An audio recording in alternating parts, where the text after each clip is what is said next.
This episode is supported by FX's The Shards, a seductive drama from executive producer Ryan Murphy. Set in 1980s Los Angeles, the series follows a group of glamorous, deeply entangled high school seniors drawn into a life of wealth, beauty, parties, and excess. At its center is Brett, whose reality begins to unravel when the arrival of a new student coincides with a series of mysterious murders. FX's The Shards premieres August 5th on FX and Hulu. Ouch. This knee is killing me, but I can't stop training. The marathon is in 2 weeks. Let's get on ZocDoc and find a doctor to take a look at that for you. Okay. Here's a review. Dr. Craddock really takes his time. No, I don't have time. What about Dr. Charles? His patients say he can help find a quick fix, and he's in network. Great, now we're talking. Book it. Booked. 1 mile down, 19 to go. Bring it on. You've got options. Download the ZocDoc app today. Hey, it's Ryan Reynolds here from Mint Mobile. Now, I was looking for fun ways to tell you that Mint's offer of unlimited premium wireless for $15 a month is back. So I thought it would be fun if we made $15 bills. But it turns out that's very illegal.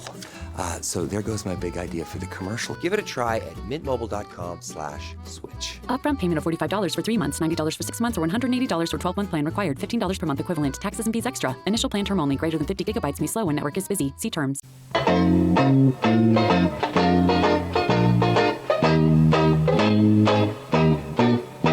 Matt, we are back for the final batch of Comedy Bang Bang episodes. A couple big names that we are excited about in these episodes. I'm sad to end this run. I mean, honestly, this is the end of the end of our run of the show, but also the end of the whole series. And as they were like starting to wrap it up themselves, I was like, oh man, it's a bummer. It is a bummer ending. And this is also, we get like at least 2 episodes that can only be described as very Al Yankovic light. This, but then we get a couple. Then we get some Al heavy episodes too. Oh, so it's time. A weird big blend. Time. Yes. But dead center, I would say, the middle of the amount of Al Yankovic is episode 16. Ben Folds wears a black button down and jeans. Yes, Al's friend Ben Folds. Yes, and friend of all of ours. Well, of course, a friend of all of ours. But yeah, I mean, just it's fun seeing people walk out who Al has some history with. You know what I mean? Exactly. I like that. Yeah. And the conceit of this specific episode is that Scott's entire family is visiting the studio, all of them there to ask for money. We don't get a ton of Al stuff, but we get a good amount of them. It's starting with Al going over his small plans for this weekend. He's going to have a light little weekend. He's going to watch 1.5 hour TV show. He's going to wash the 2 dirty dishes he has. He's going to drink 3/4 of a cup of lemonade. Sure. And then he has to play a concert for 20 to 30,000 fans. But he's going to be flying in a real tiny plane, so he might blow the whole thing off, stay at home, and drink that last quarter of lemonade. A quarter cup of lemonade. Yeah, exactly. That's just Al's weekend. Yeah. I would love to. I don't know how much of this stuff they actually write or how much of it is just like them just doing this off the cuff. I would love to know. It feels so improv to me, so much of it just Al rattling off his upcoming weekend. And Scott reacting, going like, "Oh, that Sunday's pretty busy."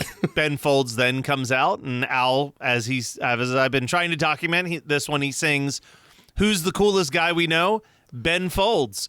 What's he doing on this show? Ben Folds." And then I did write such a perfectly delivered Scott Aukerman line, and it's, "This sheet music is more like shit music."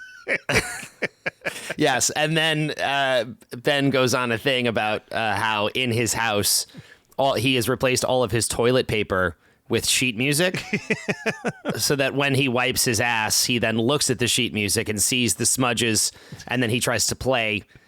And Scott's like, "So what you're saying is," and Ben goes like, "I literally shit out music." Yeah. And it pans over and you get a genuine Al really, really laughing.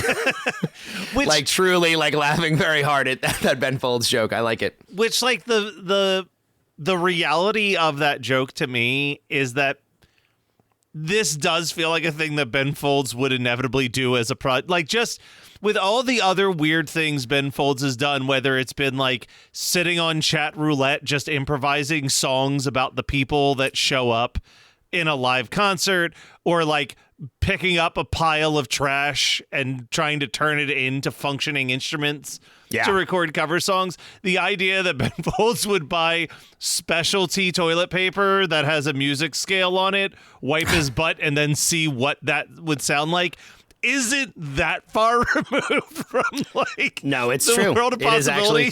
actually, yeah. It's a little bit removed, but not as far as it should be. Not as far as it should be. We also learn about his new entrepreneurial endeavor, Ben Folds and Puts Away Laundry Company. Yeah, Ben Folds and Puts Away. Which he demonstrates by basically destroying a basket of Scott's clothes, but then yelling at him that he's not on the clock to fix it right now. Which causes, this is one of my favorite Al bits ever on this show, causes Scott to storm off from the set for a second, and Al starts to do the outro music, then stops, runs over to the couch real quick, and goes, "Comedy Bang Bang, we'll be right back," and then runs back to his control panel to play the outro which music. also seems to give Ben Folds a genuine laugh as well. Like you can see him like as Al runs over and goes, "We'll be right back," and then he's like, "Oh, I got to do the music." Runs back over. And then big job for one person. the whole like back end of this episode really is Al starring in this weird boxing documentary about Lou versus Handsome Tony, the doc where they found out that as long as he never had sex, he would remain undefeated. And I do love Al's one line. He just goes, "Well, you see, the thing for me was I was ugly as a rock." I know. I wrote down a quote. I'm not sure. It's like one of the Talking Head interviews where someone just goes, "How is this ugly guy doing this?" It's such a hilarious. This is a classic Comedy Bang Bang, like insane premise that's just executed so sincerely and hilariously. Yeah, Al is boxer Lou Canzaneri. And he has discovered that the trick to boxing, and of course, really what this is building up to the whole time is just the punchline at the end. They're just like, so as we all now know, every professional boxer is a virgin. Yeah. Because that's the only way. By not having sex is how you become strong enough to beat anybody. It's like whoever has not had sex for the longest are the people who are the best boxers. And it's just, to end it with that line of like, and they're literally running down like you name it.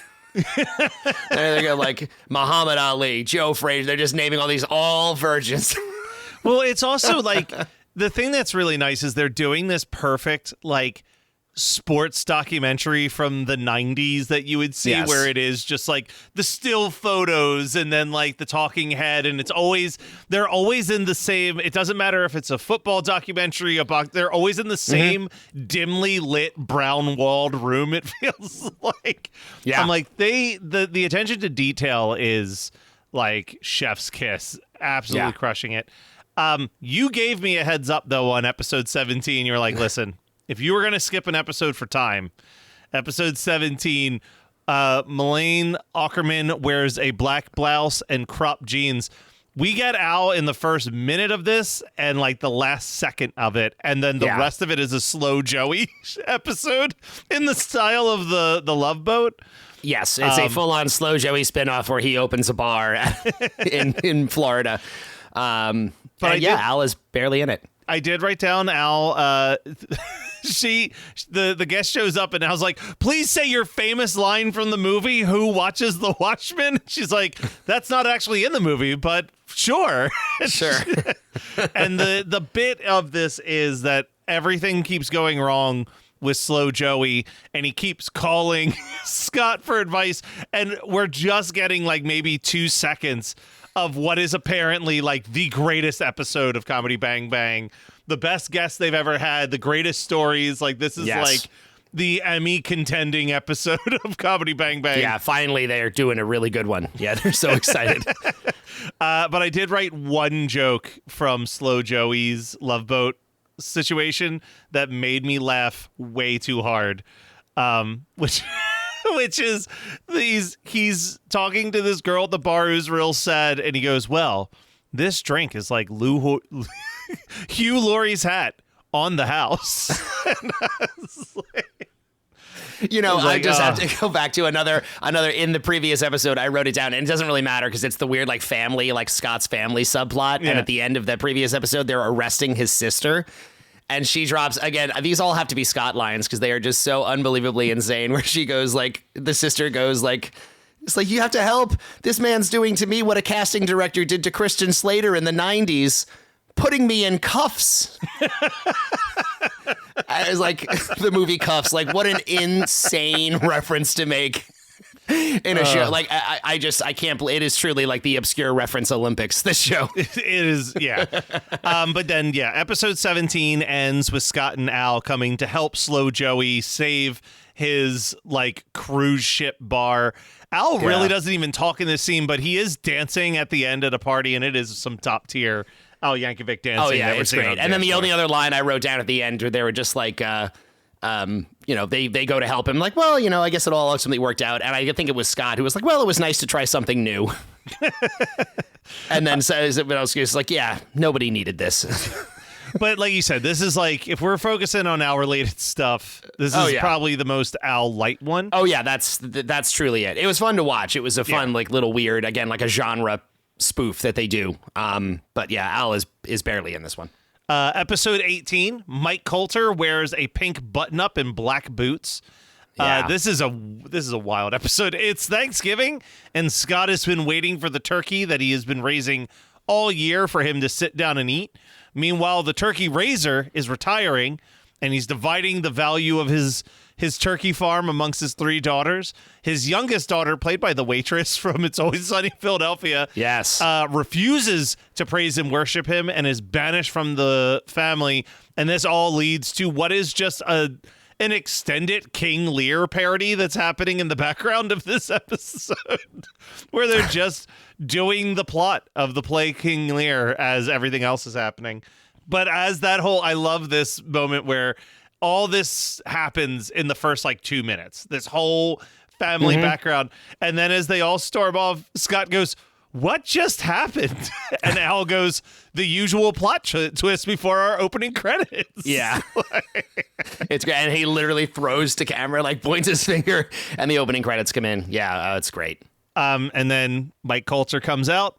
I got the song here. Who's that coming round the bend? It's Mike Coulter. Who's that shaking Scott's hand? It's Mike Coulter. So I noted something on this. I don't know if you would have clocked this. In this song that he sings about Mike Coulter, did you notice a similarity to something? No. The melody that he sings is so similar to Here's Johnny. Who's that coming round the bend? Mike Coulter. It's almost exactly like the Here's Johnny break. Yeah. It's very, very close. And the other funny thing, we skipped it because you never really can describe these, but when Scott introduces Al and Al does his weird little like instrumental vocal thing. Yeah, I never know how to describe what. No, there's no way to describe them. But in this episode, another one, I'm sure it's just a coincidence and I'm just grabbing at stuff, but in this one, Al has like a vocal loop that he's singing over, and the vocal loop is exactly like something from Genius in France. Oh.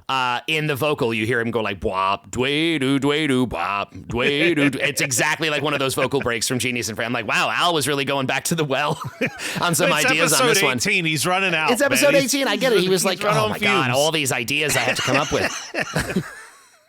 There is a really quick, funny bit here where Mike Coulter, who, for those of you who don't know, Luke Cage, yes, he is a bald man. And he reveals that he actually wears a bald cap to cover up the fact that his hair is so terrible. And he says, every day for me is a bad hair day.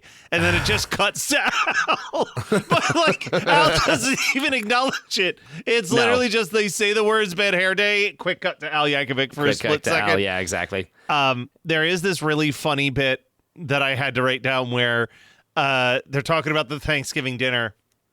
And Al says, oh, well, I don't partake, I'm vegetarian. And Scott says, Al, that's a terrible thing to say about yourself. And he says, but I get to eat tofurkey.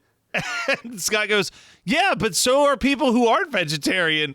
And he goes, man, they've really thought of everything. Yeah. It's like, I get to eat fun things like tofurkey. Can't meat eaters also eat that? Oh. They thought of everything. Yeah, it's funny. Yeah, and also just Al's being, I'm a vegetarian. That's a terrible thing to say. Yeah, it was good. I forget who the second guest is. I think it's Andy Daly. I was gonna say I think it's Andy Daly. a true like absolute champion of improv like this. Like this dude is so ridiculously great, and he's playing oh man, I didn't write down his name, but it's like Bongo Joe or something like that. Bongo Joe, because I wrote down he's playing the bongos. This is as they're fading to commercial. Scott goes, the bongos are really competing with Al's song, and he goes, I think Al's song is competing with the bongos. Yeah, they're both just playing over each other, and they totally don't connect at all. Andy Daly recorded. This is like when I was like, Andy Daly is a fucking genius. Back when Comedy Bang Bang was still Comedy Death Ray, they would put out these charity Christmas albums. We've listened to one of the songs from it on this podcast before because that's where we got the We Are the World and the Do They Know It's Christmas stuff. One of the bits is a live bit from, I guess, one of the theaters in LA for a Christmas show. And it's like 10 minutes long, and it might be one of the funniest 10-minute routines I've ever heard. Is Andy Daly plays a guy named Skip Skipperson in the Hop Along Fun Time Quartet or whatever. Mm-hmm. And he comes out and he's doing his character, and he's like, my goal is to bring back the sing-along, the ancient art of the sing-along, and I've got my sing-along gang, but you'll notice that there's just me here. And he's like, and that's because something terrible happened today trying to come here for all of you. And he's like, he's talking about how there's this talent scout in the audience tonight, and they have to make this show because it could get them booked around the country.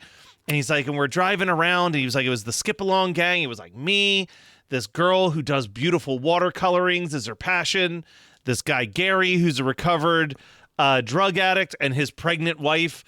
And it's like they run over a dog, and the dog has a collared chain, and it blows the tires, and they go to ask for help, and it's like drug smugglers and like slave traffickers, and they take them all in, and he's like, and he basically cuts a deal with them where he's like, hey, this guy's going to die if you give him cocaine. So they like lock him in a room with cocaine. They blind the girl that does watercolor. Like he just lets them torture everybody else if they let him go so he can perform for the talent scout.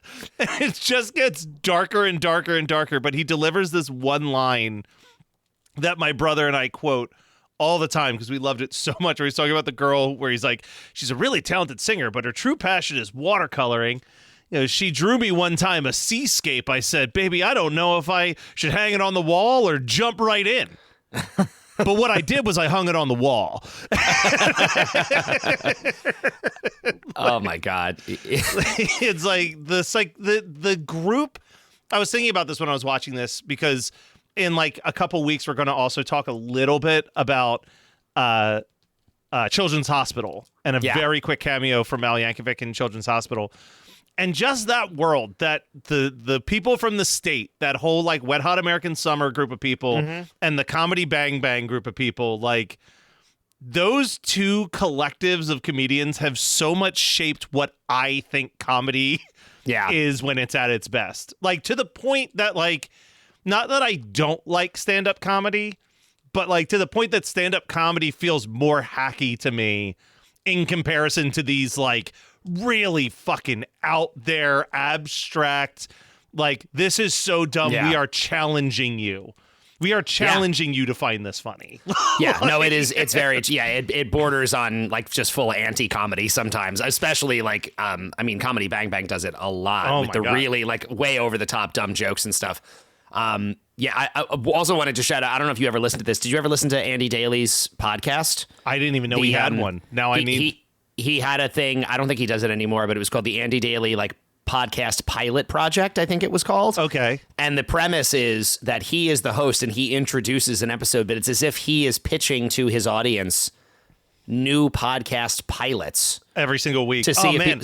I had an idea for a show like this. It's him and some friends doing an improv of the pilot episode of a new series. So they all take character names and then they do a podcast recording as these characters. It is so good. I love that. Like there are episodes of that I remember like almost having to pull my car over. I was laughing so hard. I was like, this is dangerous.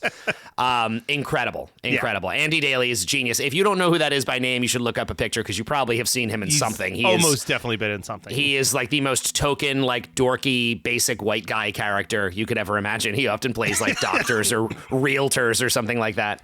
100%. But God, he's hilarious. But at the end of this episode, the quick rundown is they sit down for dinner. The two remaining sisters get into a Shakespearean battle of eating tryptophan-infused turkey that immediately puts them to sleep. Then the youngest daughter arrives, and she has assembled an army of turkeys to take revenge and take what is rightfully hers, but it causes her father to have a heart attack, and in her guilt for killing her father, she also eats the tryptophan-laced turkey. And as all this is happening, the best bit is Scott is just sitting there casually eating a biscuit, watching it play out. And then Al just goes, dude, like so confused by what's happened. It is a really chaotic ending to this episode. It's really, really great. And of course, the whole thing is supposed to be a spoof on like King Lear. Yeah. And Scott does a full on like Shakespearean style speech at the end. Yeah. But yeah, there's also early on slow, as in case it wasn't clear for people, Slow Joey is caught reading King Lear and he finishes it and he puts the book down and just goes, what a tome. I also really like just at the very end, like when Scott is doing his speech at the Thanksgiving table, he was like, oh, just a lot of you came up to me and you asked for today off because it was Thanksgiving and you wanted to be with your families. And I said, no, you have to come to work. Yeah. So I guess what I'm saying is I'm thankful that I'm the boss. Yeah. And Al like gives him a look of like total like disdain. It's great. In the darkest corners of the internet, a nameless, formless entity has been growing. No one dares question where it was created or what it wants, but those who have been entranced by its musings chant its blood-curdling name in unison. Horror Movie Night! Find Horror Movie Night on your favorite podcasting app or at hmnpodcast.com. Now we get into the most Al-heavy episode of these five. Episode 19, Reggie Watts wears a purple and yellow quilted sweatshirt. And we pick up where the time travel episode ended a couple episodes ago. Well, a sequel to the time travel episode that we covered back. This wasn't even in this season. This was this was when Al was just a guest on Comedy Bang Bang in season 3 or 4. I can't remember which one. It was season 3, I want to say. This was pretty close to when he leaves and Kid Cudi takes over. Yep. But they reference this in the next episode, but I'll say it here because it makes more sense.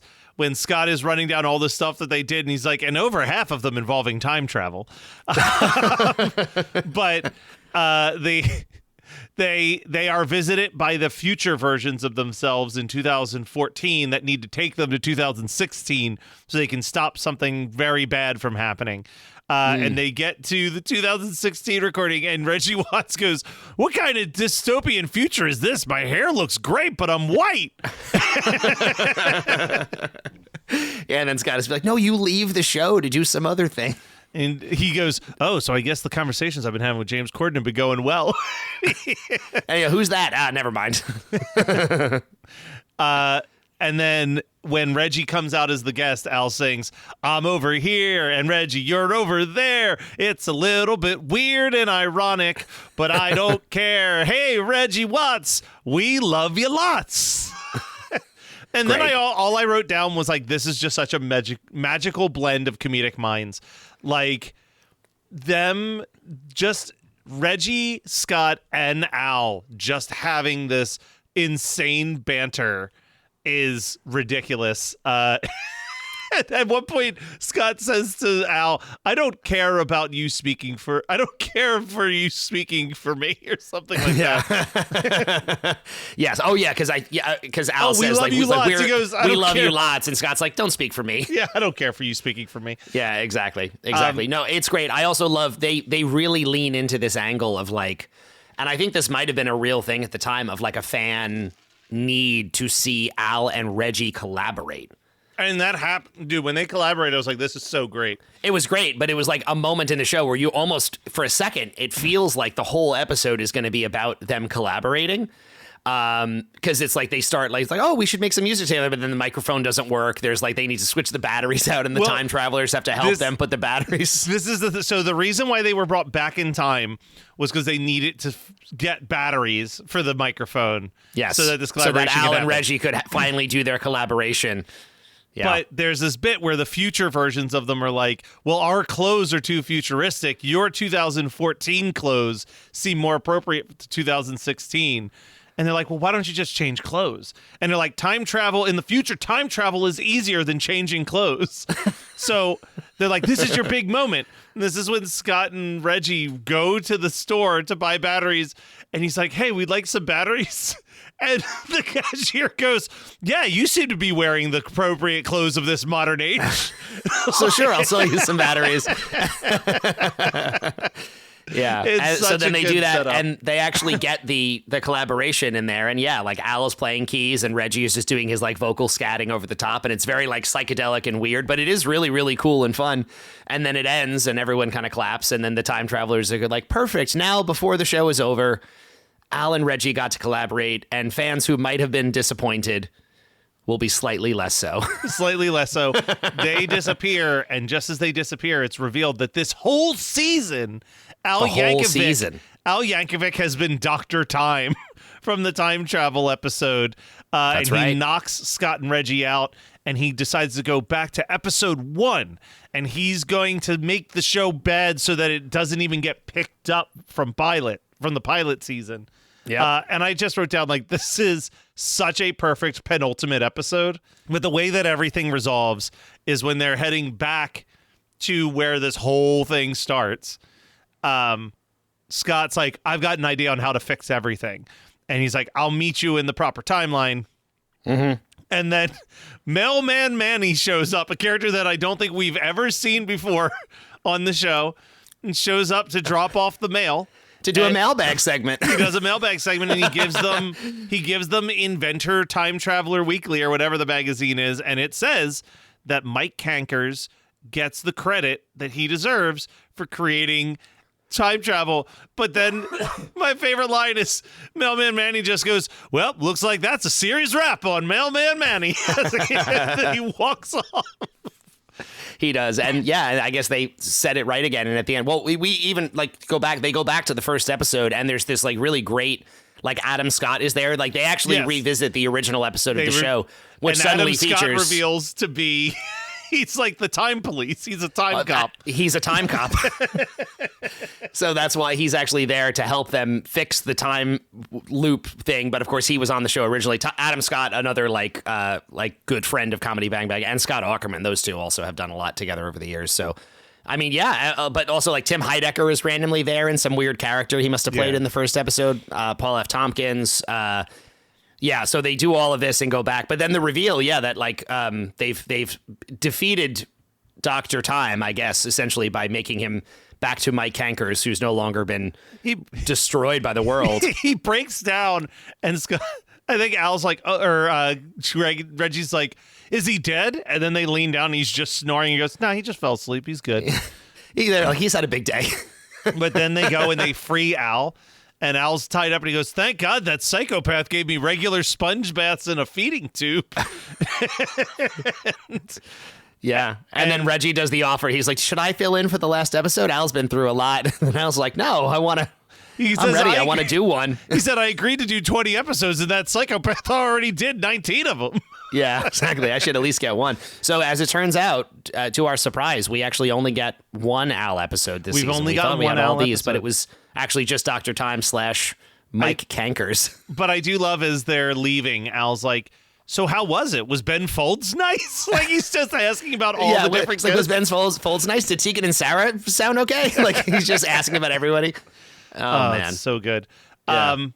And then that leads us to the last episode, which is shockingly very Al light. It is. I mean, he's present the whole time. He's there with him. It's but for yeah. like a lot of cut tos. Like they'll just cut to him reacting, except for one part, which we're going to talk about. But oh yeah, Episode 20. Who else could be on the final episode but Lord Andrew Lloyd Webber wears a purple top hat, and Fabrice wears one pink fur leg warmer.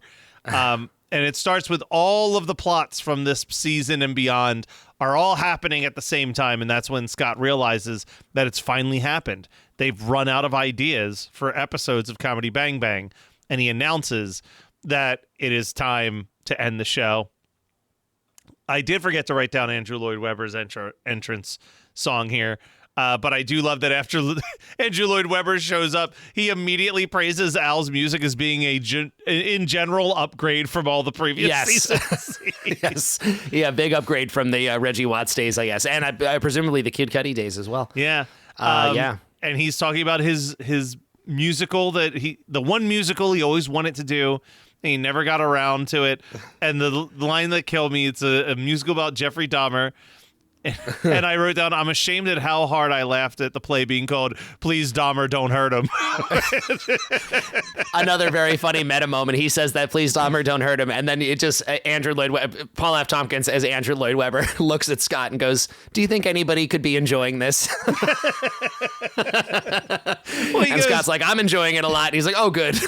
He goes, there was one play musical that got away from me. It happened sometime between Joseph and the Amazing Technicolor Dreamcoat and School of Rock. And he goes, well, that was your first and your latest play, so it's a pretty He's wide... like, yes, it was in between those. But then they start, of course, they're having new segments on the last episode. Of course, yeah. The On Blast segment, which I wrote down that Al's part specifically, they're all like calling out people. I forget who Andrew Lloyd Webber puts on blast. Oh, he puts Daniel Radcliffe on blast because he's realizing that he might not actually be magical. And then that's right. Scott puts Steven Spielberg on blast because he didn't like his screenplay. But Al puts his cobbler on blast. And I wrote down that what Al says is so Tim Robinson coded, it like blew my mind. It really is. He goes, I'm sick and tired of me taking my shoes to you putting a big old clothespin on your nose, making a big to-do about opening all the windows, and then smelling a turd-filled toilet and saying, man, this smells better than your shoes. Yeah, he really, really goes on an absolute tear. It's great though. Yeah, that actually is probably the biggest moment he has in this episode, right? Yeah, that's pretty much it. The only other thing he really does is when Fabrice comes out, he asks for a word suggestion to write a poem about, and Al yells out pickle. And I have to say, we've talked about Scott being unbreakable. He looks like he is just on the verge of laughing when Nick Kroll finishes this pickle poem. I mean, once again, that does seem like a genuine improv. Oh, yeah. Where they're like, Al, give him a prompt, and Al says pickles, and then Nick Kroll does this fake slam poem about pickles. It is, and Al is underscoring it. He's putting music there. Like, it's like a weird little, like theater piece moment. It is so absolutely unhinged and insane. In the best possible way. It's honestly, it's a great moment to put in this final episode. It's so good. And then at the end, I forget what Andrew Lloyd Webber's musical is, but he talks about the new musical ideas. Well, it's in an air balloon. It is. He was saying he's very excited because he got the rights to do a musical on the movie that everyone loves, which apparently the movie is called Blimp Wimp 2, The Return of Durant. Do you get the Return of Durant joke? I don't. That's the subtitle for Darkman 2. Oh my God. That is insane. Darkman 2 is called The Return of Durant. Well, so this is Blimp Wimp 2, The Return of Durant, and there's like a little blimp graphic that flies across the screen. And Andrew Lloyd Webber is so excited. He's like, obviously it's going to be a huge hit, and everyone's looking like, what? But then Scott's like, that gives me an idea, Al. We should do a show where we're on a blimp. And then they realize that as long as pop culture keeps making TV shows and movies, they'll never run out of things to rip off for Comedy Bang Bang. And he's like, you know what? We're not going to cancel the show after all, everybody. But it's just then when Lou from Lou's Camera Rentals, played by Bob Odenkirk. Yes. Shows up. He's like, yeah, I'm here to pick up the cameras. You guys signed a 5-year lease for them, and the lease is up. And he's like, well, can I sign a new lease? He goes, no can do. These have already been rented out by Fred Armisen for a new show. So they're taking the cameras, and Scott, this is such a perfect final line for the show. So good. Scott is looking around at all the employees that he has and realizing that maybe he does want to keep doing Comedy Bang Bang, and he tells Lou, take the cameras. He goes, we can do this without cameras. And Al goes, but then no one will see it. And Scott goes, exactly. Nothing has to change. And literally, it's so great. They're like, you see the camera being pulled away while they're just like starting a new episode, quote unquote, of the show. And Scott's like everyone's just gathered around and they're just like starting to talk amongst themselves about the next episode. And yeah, the idea that is essentially the canonical end of Comedy Bang Bang is that they are still making episodes in that studio right now, and we just can't see them because there's no cameras anymore. They had to lose the cameras, but it's still happening. An oddly, like, kind of poignant and beautiful way to wrap up a very silly show.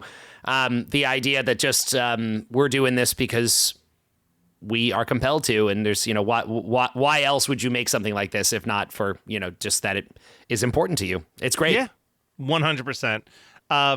I loved doing these. This was a really fun experiment, and I hope that the audience enjoyed listening to 4 straight weeks of us discussing a show that's not easy to watch. I hope we at least, if you didn't watch along with us, I hope we at least made it seem appealing to do so, because really, this is such a fun watch. I think all of Comedy Bang Bang is great. If it's not exactly your sense of humor, then still just the Al episodes are really, really worth watching. Really, like you said, every episode you're getting, even if it's like 30 seconds of original music from Al, you're getting like original music done by Al that you've never heard Al do before. Because he's really staying true to what Reggie Watts does throughout this time period.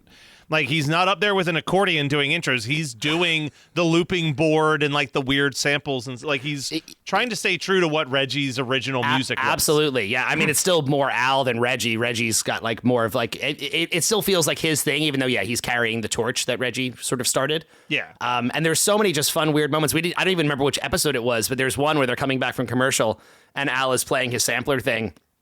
And he's just looking straight at the camera. And then at the very end of whatever piece he's doing, there's like a cat meow sound that Al just like mouths along with it. But he's like looking at the camera really, really intensely. And all of a sudden it's just meow. And he's just like staring down. Just little moments that are just so fun and great. And really, I at the end of this, I would love more of it. But I also just want... It's so great to see Al get to do comedy like this. Like that's 100%. That's really my biggest takeaway is I just would love to see him do more like off the wall sketch and improv. We've seen all these animation, like he pops up in all these different things and he does voice acting and stuff. And that's great and fun, but that's not him like showing his comedy muscles like this. This is the closest follow up to what Al TV's at their peak were. Absolutely. Like and even the episodes where Al's not in, like if you watch Comedy Bang Bang, I mean, Paul Scheer kind of admitted it on the show. Like, absolutely, Al TV was such a huge influence on this whole group of comedians that you can kind of see the through line of how Al TV turns into something like Comedy Bang Bang. 100%. Like years down the line. Absolutely. Yep. All right. Well, next week, what are we doing next week? Let me check. What are we doing next week? We're talking about a cover song next week. One of the rare Al covers. So stay tuned for that, I guess. Back to reality. Back to the music, people. Finally. Let's go.